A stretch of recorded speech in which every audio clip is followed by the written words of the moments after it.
Donc voilà, donc on va pouvoir reprendre tout de suite notre présentation avec une nouvelle présentation.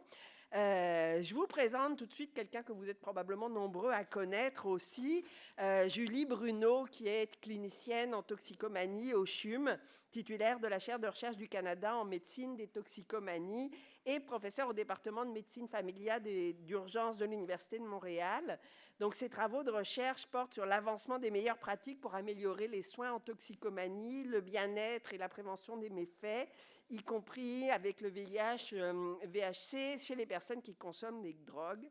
Donc, Julie, je vous invite à venir nous faire votre présentation. J'ai oublié d'avancer la diapo, je vais me faire disputer. Sur les opioïdes stimulants, réduction des méfaits, les données probantes, les enjeux contemporains. On vous écoute. Merci beaucoup. Je vais garder ça. Merci. Très contente d'être ici. Tiens, je vais déjà trop vite, ça va bien. C'est pas grave. Oui, c'est ça. Voilà. Oui. Donc, ça, c'est mon titre. Données probantes, ça veut dire que je vais vous apporter des chiffres, mais je vais aussi, je pense, couvrir vraiment les thèmes qui ont été couverts dans une autre façon.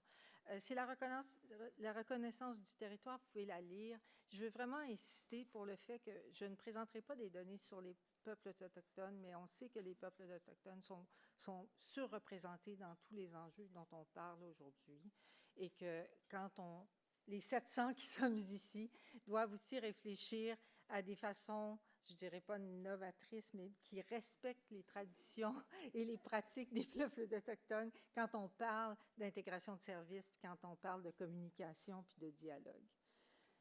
Je suis la première à avoir une diapo de déclaration de conflit d'intérêts. Je veux juste dire qu'ils sont potentiels et qu'il n'y a rien dans ma présentation qui a un rapport avec ce que vous voyez là. D'abord, je vais examiner les principaux risques et méfaits. On va regarder après ça les données probantes spécifiquement pour les pratiques de réduction des méfaits, puis on va regarder 3 pistes d'intervention en relation avec, je dirais, plus mes compétences. Quand on parle, et je ne vais pas parler ici, la petite boîte en bas, comportement à risque de drogue de VIH. Je pense qu'ici, on n'a vraiment pas besoin de retourner vers partager des seringues, c'est pas une bonne affaire.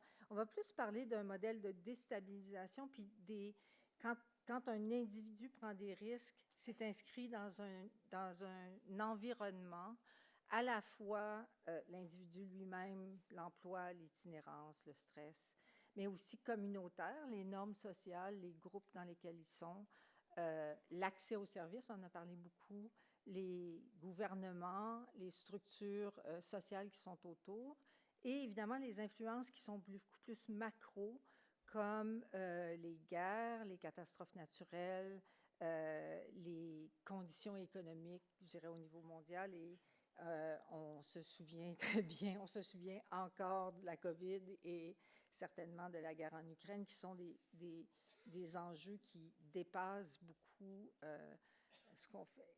Ceci est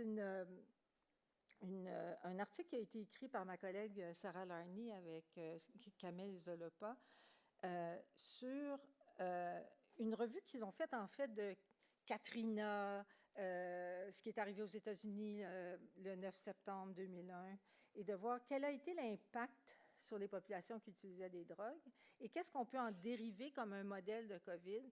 Et ça illustre, je dirais, de façon plus pratico-pratique, qu'est-ce qui peut arriver dans ces gros ensembles de micro et macro.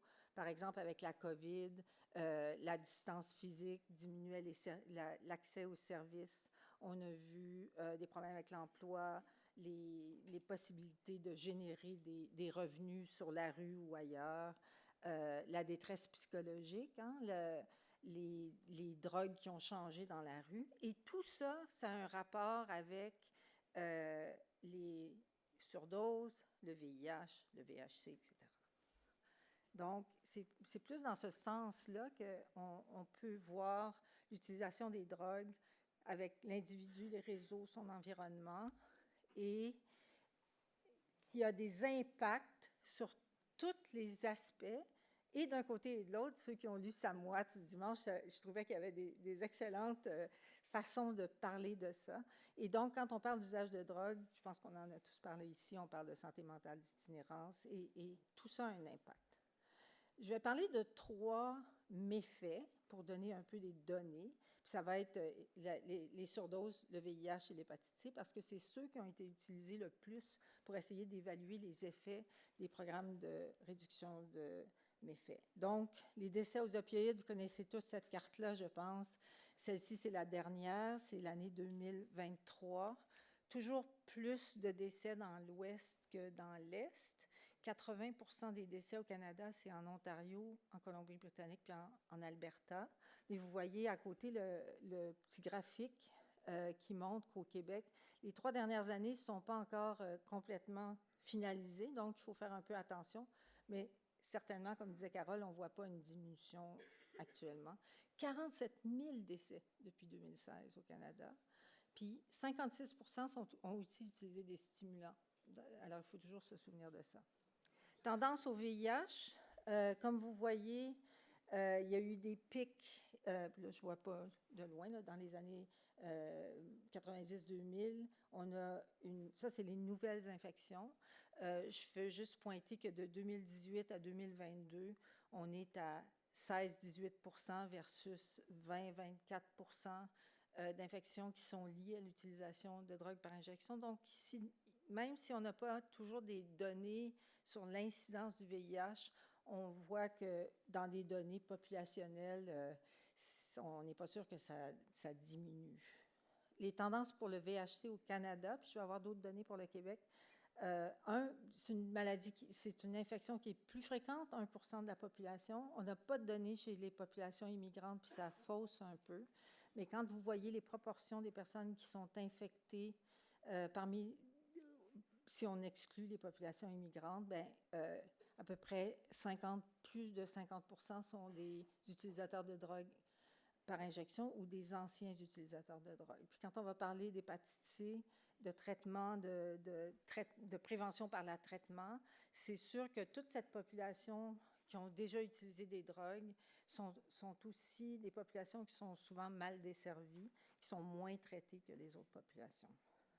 Donc là, je vais vous donner des données préliminaires qui n'ont pas été publiées encore de notre cohorte qui s'appelle EPCO et qui est un devis d'études longitudinales qui a commencé en 2004. Depuis 2011, on regarde l'infection et la réinfection du VHC, mais on regarde aussi toutes sortes d'enjeux comme la douleur chronique, les surdoses et d'autres facteurs contextuels liés aux méfaits, en fait. Donc, on a eu beaucoup d'effets. Diapo douloureuse, ça a été difficile pendant la COVID. On a perdu à peu près 2 ans de suivi longitudinal qui avait du bon sens, mais on a reconstruit la cohorte à partir de novembre 2022. Donc, il y a des biais possibles. Et je vous envoie tout de suite la slide du VIH que vous voyez en mauve ou en orange, là, puis je ne rentrerai pas dans les détails méthodologiques, mais c'est les intervalles de confiance. Il n'y a pas beaucoup de cas, il y a beaucoup d'incertitudes, mais puis le chiffre de 2023 vaut ce qu'il vaut, mais il est là quand même, et c'est inquiétant, parce qu'on voit qu'il y a quelque chose qui est plus haut que depuis 2012, en fait. Pour l'incidence de l'hépatite C, même commentaire de faire attention, mais vous voyez la même chose ici avec un taux de 16%, alors qu'on voyait une diminution quand même dans les dernières années. Il n'y a pas de chiffre en 2021-2022 pour les raisons que je vous ai montrées. Donc, situation un peu déprimante, mais on n'a pas perdu le contrôle.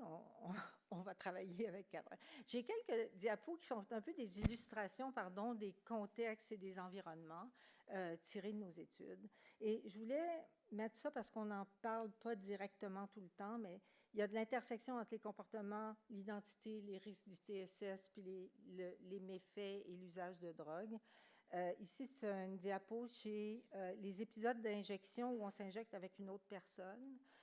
C'était pour illustrer que chez les femmes et chez les hommes, les enjeux sont différents. Il y a des enjeux de pouvoir et il faut toujours garder ça en tête quand on parle de la réduction des méfaits, il faut avoir des approches qui sont différentes pour les hommes et pour les femmes puis qui tiennent compte de toutes sortes de problématiques, notamment la garde des enfants, etc.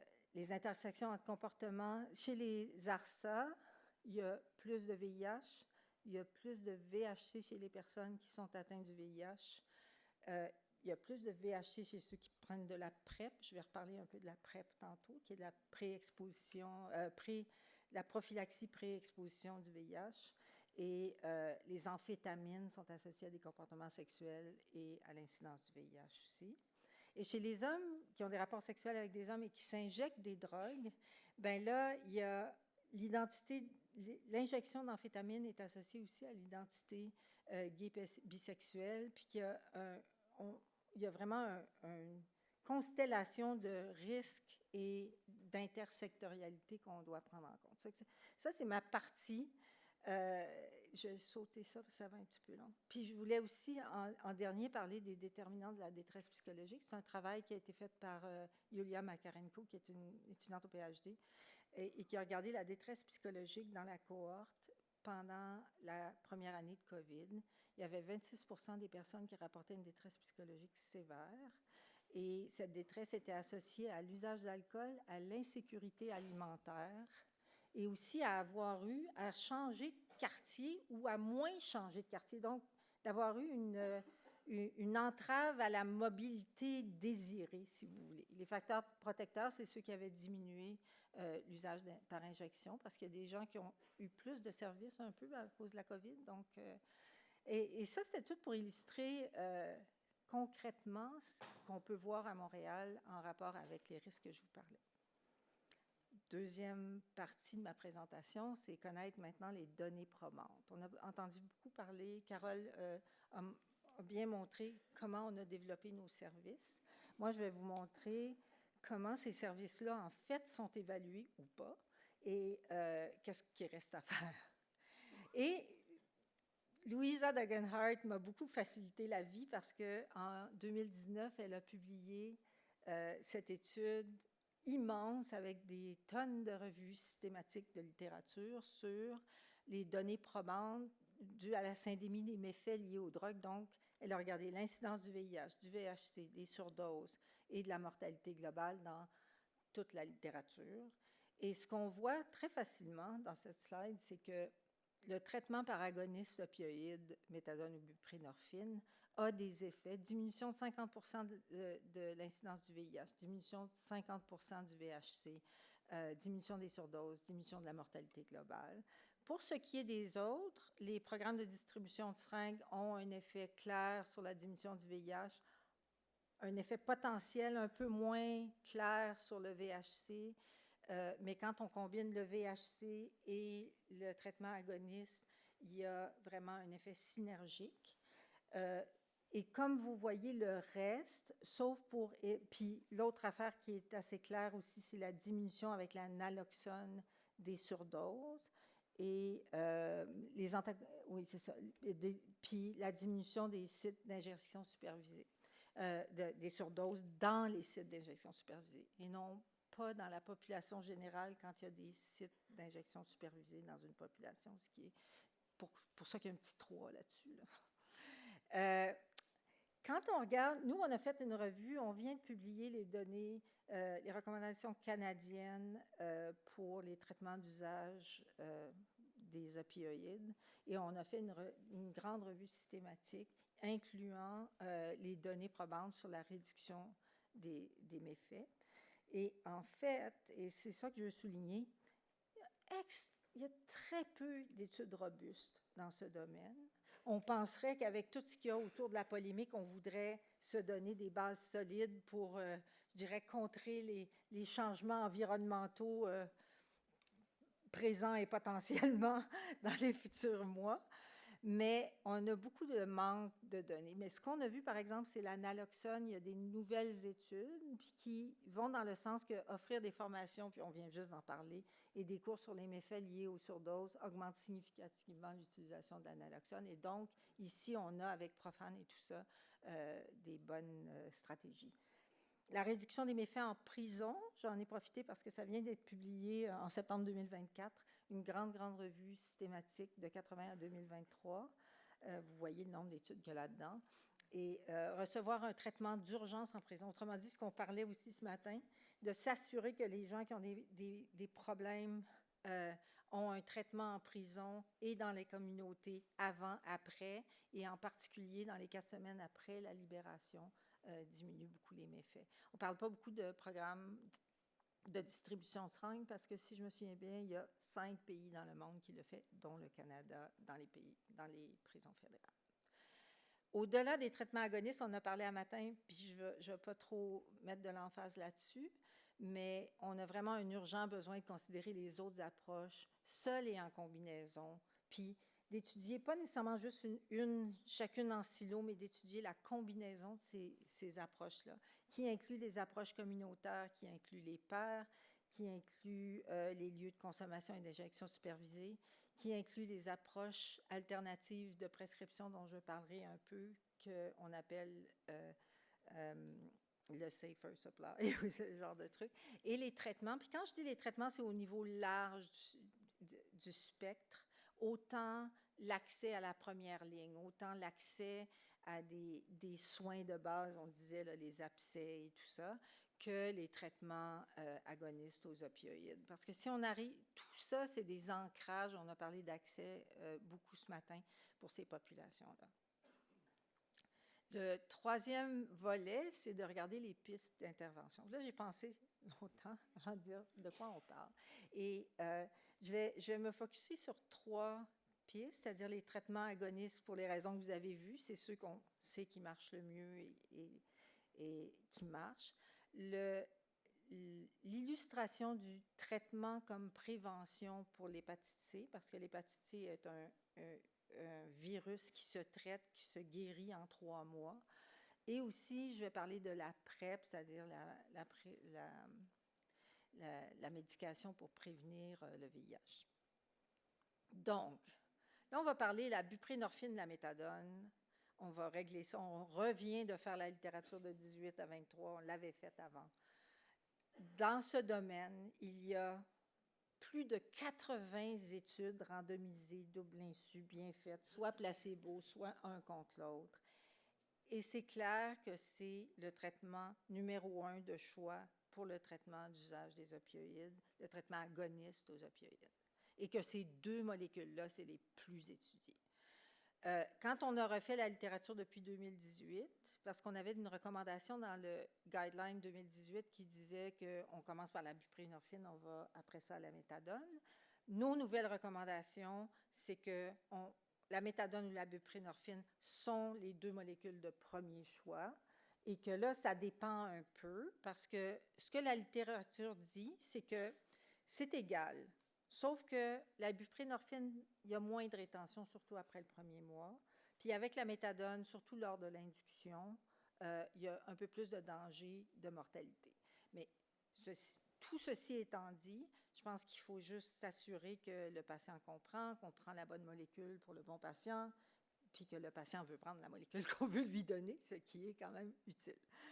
Je veux quand même souligner, on a fait l'étude Optima au Canada, 446 personnes. Dr. Justrasiad était le chercheur principal de cette étude, qui a justement évalué quand on donnait de la buprenorphine, mais de façon beaucoup plus flexible que la méthadone parce que c'est moins dangereux pharmacologiquement. C'est une étude de non-infériorité. On montrait que le modèle flexible avec la buprenorphine naloxone il est sécuritaire et non inférieur à la méthadone. Donc, ça va encore dans le sens de il faut prendre la bonne molécule au bon moment pour la bonne personne. Cette même étude, dans une étude secondaire, a montré quand même qu'il faut faire quelque chose parce qu'on a étudié méthadone, buprenorphine, vieille molécule, 1934-1960. On serait dû pour des nouvelles, mais qu'avec le fentanyl, on avait beaucoup moins de rétention et donc il faut réfléchir à nos protocoles, nos façons d'induction, mais aussi des alternatives. On a aussi au Canada la morphine à libération prolongée, qu'on appelle le Cadian. Et on s'est posé la question dans les guidelines, notamment si on pouvait le mettre sur le même niveau que la méthadone et la Suboxone. Mais malheureusement, Le dernier essai clinique randomisé qui a été fait, c'est en 2014. Il y a très peu d'études qui ont été faites avec cette molécule. Et pour l'instant, il y a certaines indications d'études de bas niveau là, qui montrent que il y aurait peut-être un peu plus d'effets secondaires et tout. Mais ça montre que quelque chose qui, dans la pratique, est une troisième voie, doit absolument avoir des données plus robustes que ce qu'on a actuellement. Et c'est un enjeu ailleurs aussi, dans d'autres pays. Il y a peu de pays qui ont ce médicament-là. Les traitements agonistes opioïdes injectables, je veux quand même mentionner, on a eu Naomi au Canada, on a eu pendant Naomi à Montréal ce traitement agoniste injectable.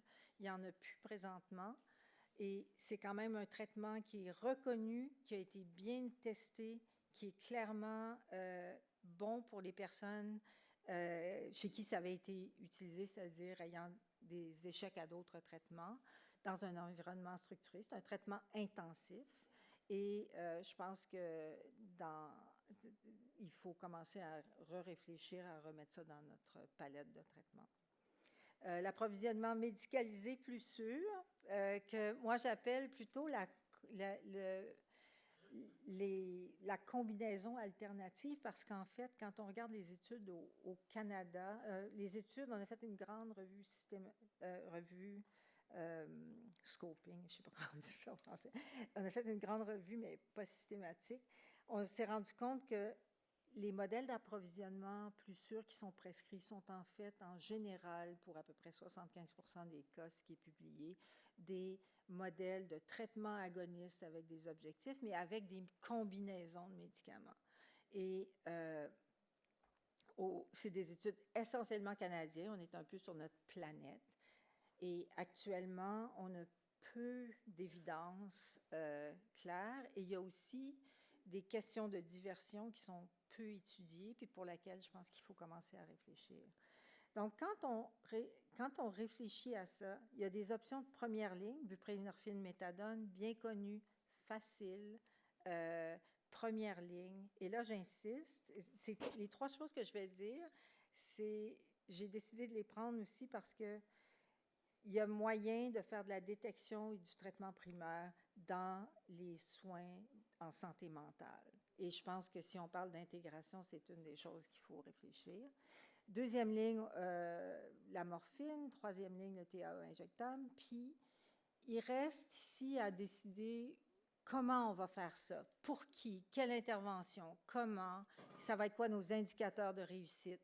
Et je pense qu'on est rendu là au Canada. J'espère qu'on va réussir à faire avancer ça pour que ça devienne éventuellement une option de traitement, mais une option de traitement qu'on va pouvoir défendre puis qui va peut-être influencer le reste du monde. Excusez, je pourrais aller longtemps là-dedans, excusez-moi. Principe directeur pour le traitement agoniste, je vais juste rappeler que dans le traitement agoniste, puis c'est pour ça que je dis, réfléchissons à nos modèles de santé mentale. Équité et accès géographique. Si les gens sont traités chez vous, peut-être c'est plus facile de leur faire leur prescription de buprenorphine une fois par mois que de les envoyer dans une autre ressource. Des approches basées sur le patient avec l'expérience, les préférences, une tolérance et l'agilité du système, on en a parlé beaucoup. Les accès diversifiés, télésanté, approche en région rurale et les communautés autochtones, c'est important d'y réfléchir, puis les accès en prison. Je vois le temps passer. Donc, numéro 2, hépatite C, utiliser le pouvoir et l'espoir d'une guérison pour transformer les systèmes de santé. Prévention, traitement, transformation, c'est-à-dire qu'on a tout ce qu'il faut dans l'hépatite C pour l'éliminer en 4 ans. Ça, c'est une vieille étude de Natasha Martin, mais puis vous regardez juste les couleurs, tout ce que ça dit, c'est il faut que tu traites, puis en même temps que tu traites, il faut que tu aies d'autres approches de réduction de méfaits pour se débarrasser de l'hépatite C. Sinon, on fait juste remplir le réservoir. Cette étude-là montre exactement la même affaire, c'est-à-dire que plus tu traites vite une population, puis plus tu vas te débarrasser rapidement. Donc, ça veut dire, vous avez vu mes chiffres avant, ça veut dire qu'il faut vraiment arriver à traiter rapidement. La cascade de soins est quelque chose qu'on utilise beaucoup, qu'on utilise moins en toxicomanie, mais qui est plus facile avec un virus. Et ça, c'est une étude qui a été publiée aussi par Evan Cunningham et qui, finalement, a fait la synthèse pour l'hépatite C, mais ça, c'est pour n'importe quoi, en fait, de qu'est-ce qui marche chez les personnes qui s'injectent des drogues dans la littérature. Puis ce qu'on voit en haut, c'est que pour le lien avec le traitement, éduquer le patient, aider le patient à naviguer le système et avoir des outils technologiques pour rappeler aux patients ça fonctionne, pour il y ait moins de barrières au niveau du système ou des soignants. Ça demande aussi de la coordination et d'avoir des outils comme le testing, par exemple. Il n'y a rien qui empêcherait que les patients en santé mentale qui ont des antécédents de consommation, d'avoir un test rapide d'hépatite C dans une unité de santé mentale, par exemple. Et évidemment, les soins intégrés, la télésanté, c'est toutes des affaires qu'on a parlé, mais c'est pour vous montrer que ça a été bien démontré que c'est ça qui fonctionnait bien chez cette population.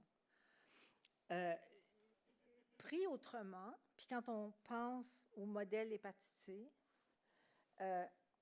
quand on veut dépister une population où le virus n'est pas très présent, on peut faire un dépistage normal, on fait une prise de sang, on attend la réponse et tout. Quand on veut dépister une population où, par exemple, le VHC est très présent et que cette population n'a pas une volonté d'attendre ou qu'on a de la misère à revenir les voir, bien à ce moment-là, c'est là qu'on doit vraiment intégrer le test. Autrement dit, si vous soupçonnez quelqu'un qui est psychotique, qui revient souvent à l'urgence chez vous, d'essayer de faire un lien avec un hépatologue, c'est peut-être pas la meilleure chose du siècle. Je vais passer là-dessus parce que ce que je veux vous arriver, c'est mon même schéma. Mais là, quand vous voyez, quand on réfléchit à comment, mettons, éliminer l'hépatite C, ça peut aussi avoir des impacts sur comment on réfléchit sur tout le reste de ce qu'on fait. Et ça peut être un ancrage pour aider à changer les systèmes. Ou l'inverse. On est en santé mentale, on peut introduire quelque chose sur l'hépatite C pour ensuite faire des liens avec le système, avec quelque chose où on peut guérir le patient en 3 mois.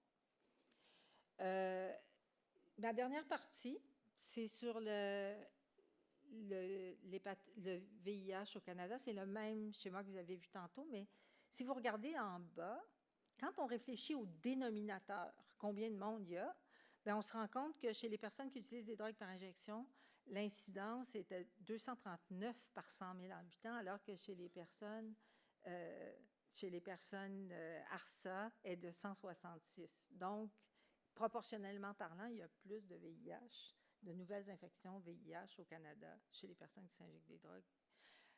Ceci étant dit, on le sait que la PrEP, si une personne va à l'actuel puis qu'il y a des relations sexuelles avec les hommes, elle va se faire discuter, réfléchir, est-ce que tu as besoin de la PrEP, tu penses, etc. Chez les personnes qui utilisent des drogues, il y a eu très peu d'études. Une seule étude il y a plus de 10 ans avec des personnes qui utilisaient des drogues et il y avait quand même une réduction de plus de 50%, 84% chez ceux qui avaient une adhérence élevée de leur PrEP. Donc, vous avez vu les chiffres, vous avez vu ça. Et là, on se demande qu'est-ce qui arrive avec ça. Et quand on regarde les études sur la PrEP chez les personnes qui utilisent des drogues, ce qu'on se rend compte, c'est que les lignes bleues, là, c'est les intervalles de confiance. Ça varie beaucoup. De 0 à 60% savent c'est quoi, sont sensibilisés. À peu près 40 à 50% savent c'est quoi, mais jusqu'à 60% ont l'impression, perçoivent le risque. Et il y a de l'intérêt chez plus de la moitié des personnes qui utilisent les drogues dans ces études-là à avoir la PrEP. Est-ce que les gens l'ont? Puis là, je n'ai pas les données, mais il y a à peine... Oups, excusez, c'était la dernière colonne, j'ai presque oublié. L'utilisation, c'est 2%. Je pense que ça donne beaucoup à réfléchir. L'adhérence à la PrEP chez les personnes qui utilisent des drogues, auto-rapporté 80%. Chez les personnes qui l'avaient très faible. Donc, on repense là, culture, environnement, pression sociale, connaissance, acceptabilité, etc. Dans un monde où les gens sont à risque d'être infectés et où on a une méthode de prévention qui est extrêmement efficace. Un mot sur les produits injectables. Vous savez qu'il y a il y a des nouveaux projets injectables où vous pouvez vous faire injecter 1 fois par 2 mois, 1 fois par 6 mois pour éventuellement avoir la PrEP à longue action. Et il va vraiment falloir réfléchir à qu'est-ce qu'on veut faire avec ça, parce qu'il y a des enjeux. Les gens disent que ces produits seraient acceptables, mais ça fait mal. Là. Pour l'instant, c'est dans l'huile, puis ça fait mal. Les personnes qui utilisent des drogues sont encore exclues des essais cliniques.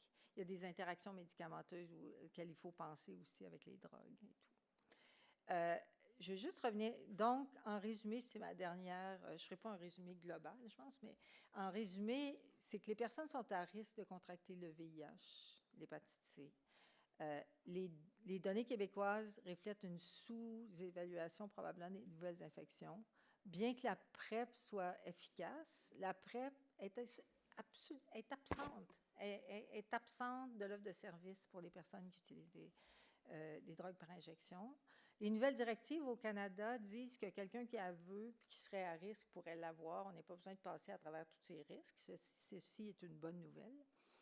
Mais on a vraiment besoin comme milieu, je pense, de commencer à s'interroger pourquoi qu'il y a juste 2% qui en ont eu de la PrEP, pourquoi qu'on a des nouvelles infections, puis on a encore des nouvelles infections. Puis que la PrEP injectable, bien, ça va être quelque chose qu'il faut aussi mettre dans l'équation.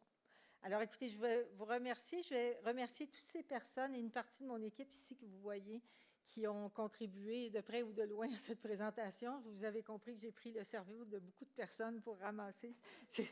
Évidemment, les participants de toute mon équipe de recherche.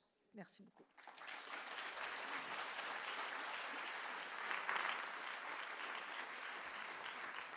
On a une petite période de questions. Je me joins à vous.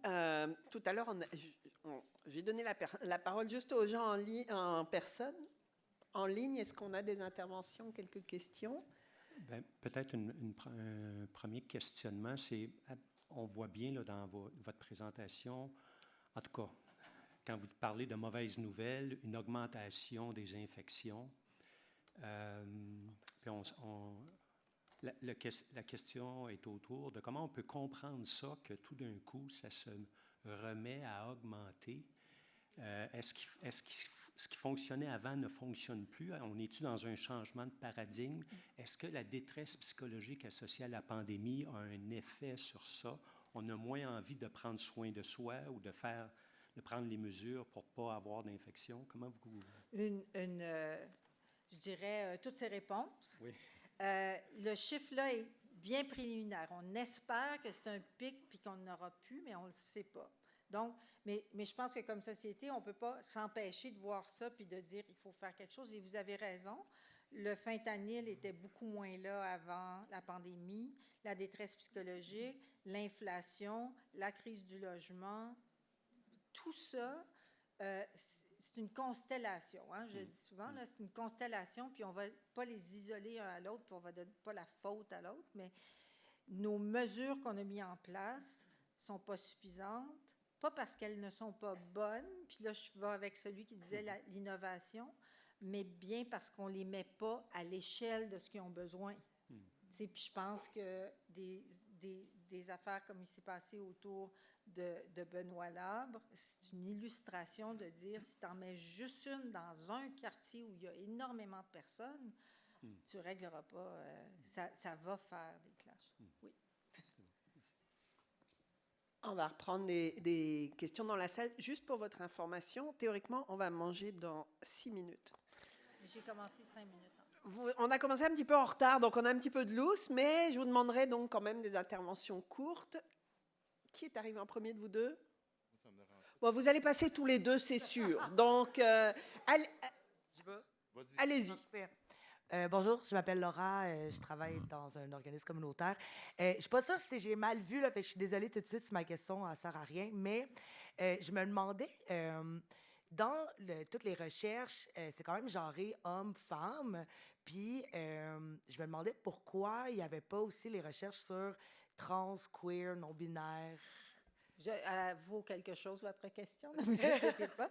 En fait, oui. Ce que j'ai présenté, c'est un échantillon petit. Dans cet échantillon, il y avait comme 6 personnes d'un autre genre et on ne les a pas inclus. Fait que vous avez raison. Mais vous avez aussi raison de dire que souvent et de plus en plus, on se fie à des méta-analyses puis des grandes études. Et là-dedans, même le genre et le sexe ne sont pas différenciés correctement. Et encore moins les autres genres et les autres identités. Et ça fait partie des choses. Mais je voudrais aussi dire quelque chose parce que souvent, on est beaucoup là-dedans, et j'en suis, mais aussi, les études chez les femmes, souvent on amalgame les hommes et les femmes. Et tout le monde autour, mais les hommes et les femmes.